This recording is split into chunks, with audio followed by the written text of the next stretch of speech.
So for today's service call, I got called in by a customer who's having issues with airflow. So apparently there's been a company that has been doing air balances, which an air balance is pretty much to distribute the air throughout the vents in the house because sometimes you get hot and cold spots.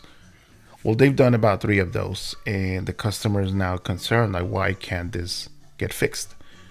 So I came in today. Of course, I'm going to use my Airflow and CFM diagnostic tool pack, and I'm going to do a quick check on a room by room. So I'll select this tool, and of course, let's start fresh. So I'll just go ahead and clear the data.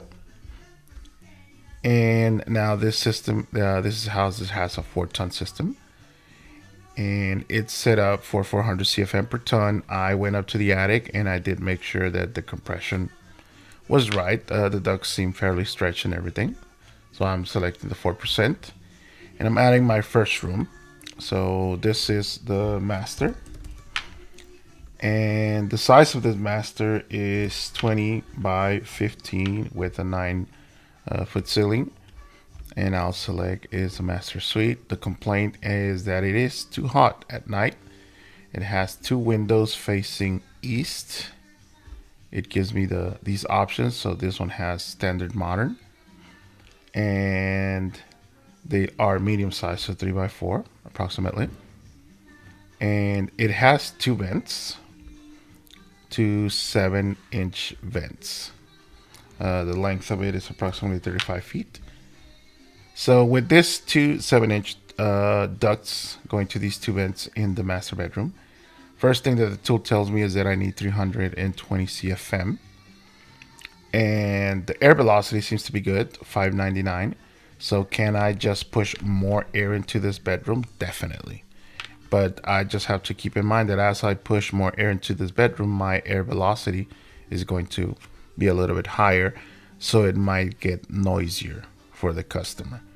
Now, what if he's like, well, I don't like it. If I'm going to hear it while I'm sleeping, I definitely don't want that.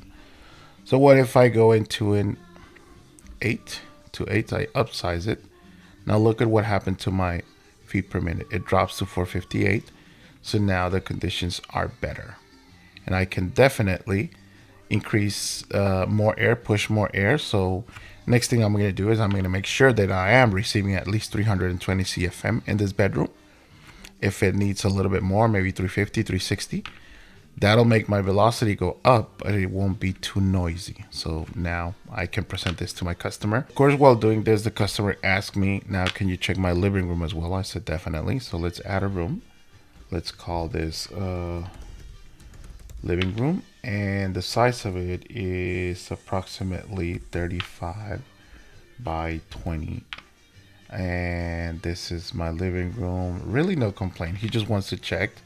It does have 2 windows that are facing east. Again, standard modern, and they are large windows, and it has 2 vents that are approximately 35 feet long, and they are 2 8-inch vents. So this room needs a minimum of 610 CFM. And look at my air velocity right here. I'm already pushing it. So I can go and tell them, let's upgrade to 2 9s. That makes it better. Or if I leave the 8s and I just add, because there is room to add another vent, that's the best solution right there. It distributes better in the room. I just need to add one more run, another 8-inch. And now my feet per minute are 583, good air velocity. I can push this a little bit more. And given that it's the living room, they're not sleeping there. If it gets a tad noisy, the customer's fine with it. So this is how I use my Innovatec One tool for cases like this. So I highly recommend it. It's a very cool tool. And once again, it explains everything to my customer, my technician as well. So go ahead and give it a try.